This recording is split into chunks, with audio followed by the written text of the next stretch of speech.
and welcome back my channel Kohli Science Classes. Today we will discuss about the important topic of coordination compound.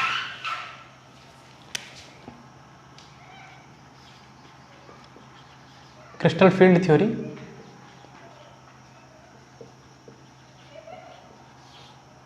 होती क्या है crystal field theory?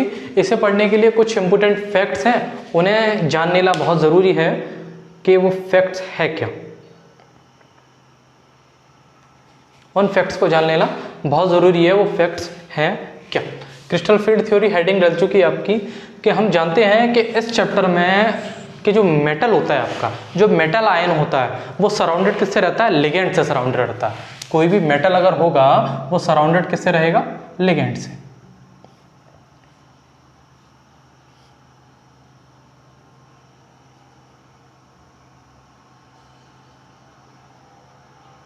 Ligand, ligand, ligand और ligand किससे surrounded रहेगा? Ligand से। इसी से related एक हमने पॉइंट ले लिया, ये एक ज्योमेट्री ले ली जिस ज्योमेट्री को हेक्सागोनल कहा जाता है। हेक्सागोनल ज्योमेट्री हमने ले ली। कैसी ज्योमेट्री है ये? हेक्सागोनल ज्योमेट्री है। हेक्सागोनल हम जानते हैं कितने पार्ट्स होते हैं? 6 पार्ट होते हैं और ऑक्टाहेड्रल में 8 पार्ट आपके होते हैं। ये ज्योमेट्री हमने ले ली hexagonal.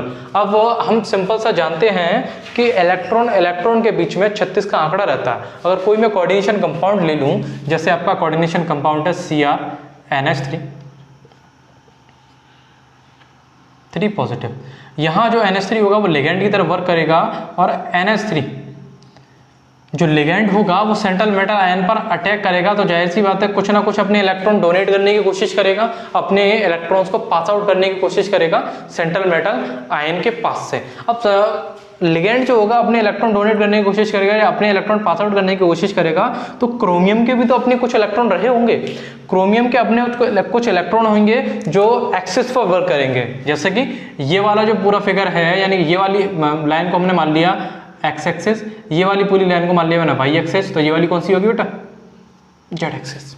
X axis, y axis और जेड एक्सिस, 3 एक्सिस आपकी वर्क कर चुकी है। हम जानते हैं कि लिगेंड, एक पॉइंट बेटा नोट डाल के लिख लेना है यहां कि ligand lie on the axis. Ligand किस पर लाई करेंगे? एक्सिस पर लाई करेंगे। और क्रोमियम सेंट्रल मेटल आयन है, सेंट्रल मेटल आयन के कुछ अपने इलेक्ट्रॉन रहेंगे जो भी वहां प्रेजेंट रहेंगे, एक्सिस पर प्रेजेंट वो भी रहेंगे। जहां से NH3 के लिगेंड के या NH3 के इलेक्ट्रॉन जैसे पास आउट होना शुरू होंगे, वहां क्रोमियम के भी अपने कुछ इलेक्ट्रॉन रहेंगे। तो दोनों आपस में क्या करेंगे? रिपल्सन करेंगे। क्योंकि मैंने एक पॉइंट बताया कि इलेक्ट्रॉन का 36 का आंकड़ा रहता है, दुश्मनी करते हैं एक दूसरे के साथ। इसलिए इलेक्ट्रॉन एक दूसरे को देख नहीं सकते। इलेक्ट्रॉन एक दूसरे को नहीं देख सकते तो उनके बीच में क्या होगा? अट्रैक्शन तो होगा नहीं, आकर्षण तो होगा नहीं, क्या होगा? प्रतिकर्षण। यानी उनके बीच में क्या लगेगा? उनके बीच में क्या लगेगा? रिपल्शन लगेगा। रिपल्शन लगने के लिए सिंपल सा अब हम आ जाते हैं अपने बेसिक रूल पर, जो मैं सिखाने की कोशिश कर रहा हूँ इस थ्योरी में, वो देख लीजिए आप। जैसे इलेक्ट्रॉनिक कन्फिगरेशन करते हैं तो डी ऑर्बिटल में से कोशिश करते हैं हम तोड़ने की। तो डी ऑर्बिटल में कोशिश करेंगे तोड़ने की, तो डी ऑर्बिटल में कितने ब्लॉक होते हैं बेटा? 5 ब्लॉक होते हैं।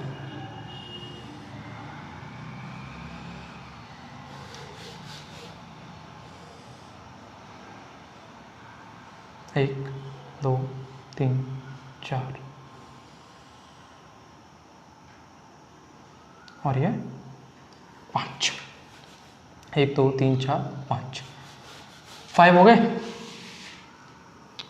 सिंपल सा पहले वाले ब्लॉक का नाम क्या होता है? dxy, दूसरे वाले ब्लॉक का dyz, तीसरे वाले ब्लॉक का dzx, फोर्थ वाले ब्लॉक का dx² - y² और इसका dz²।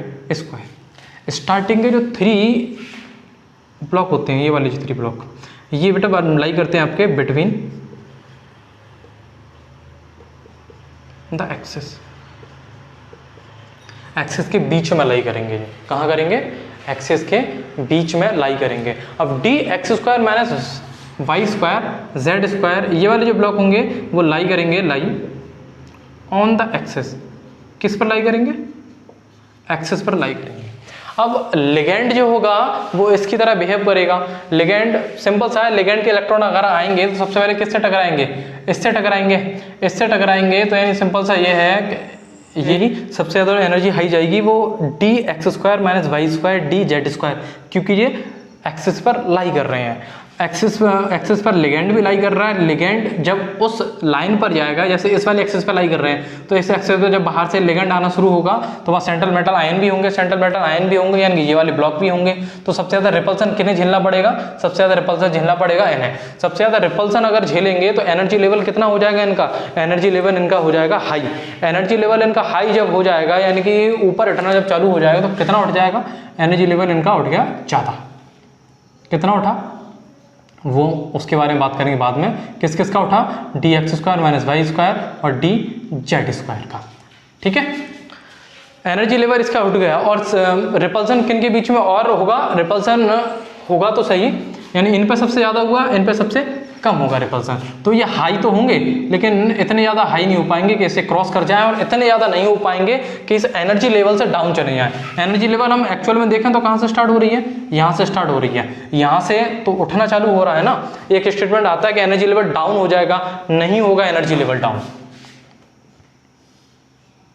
1 2 यानी d x y d y z d z x,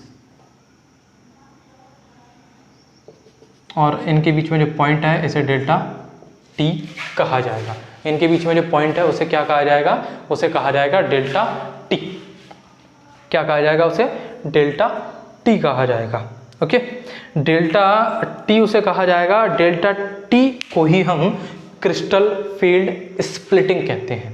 क्या कहते हैं, डेल्टा टी को ही हम क्रिस्टल फील्ड स्प्लिटिंग कहते हैं। इसको हम डेल्टा टी को ही crystal field splitting, crystal field splitting कहते हैं। और इनके बीच में जो एनर्जी लग रही है, जिसे हम 2G और T2G के नाम से जानते हैं, जिसे हम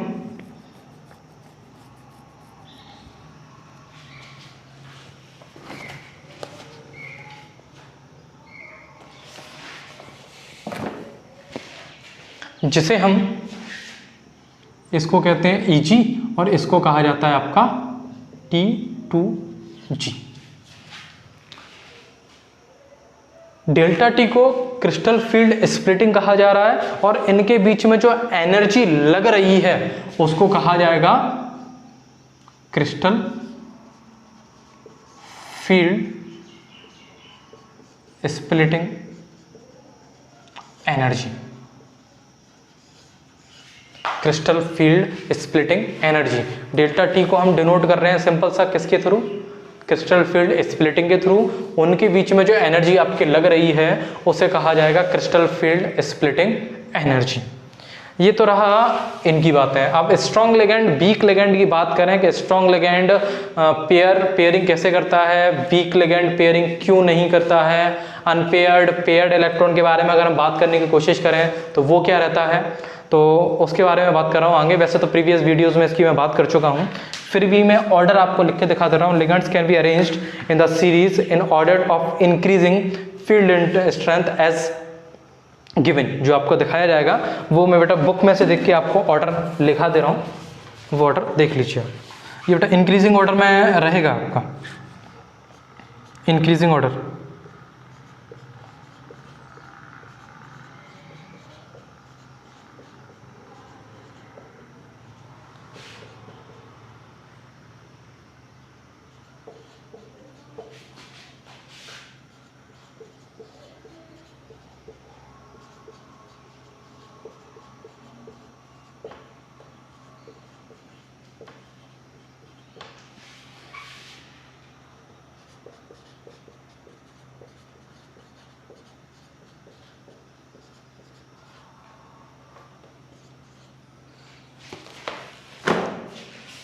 सबसे ज़्यादा स्ट्रॉन्ग लिगेंड कौन सा होगा, CO, क्योंकि सबसे ज़्यादा हाई भी वो है जिसके कारण स्ट्रॉन्ग लिगेंड में कंसिडर किया जाएगा आपका CO।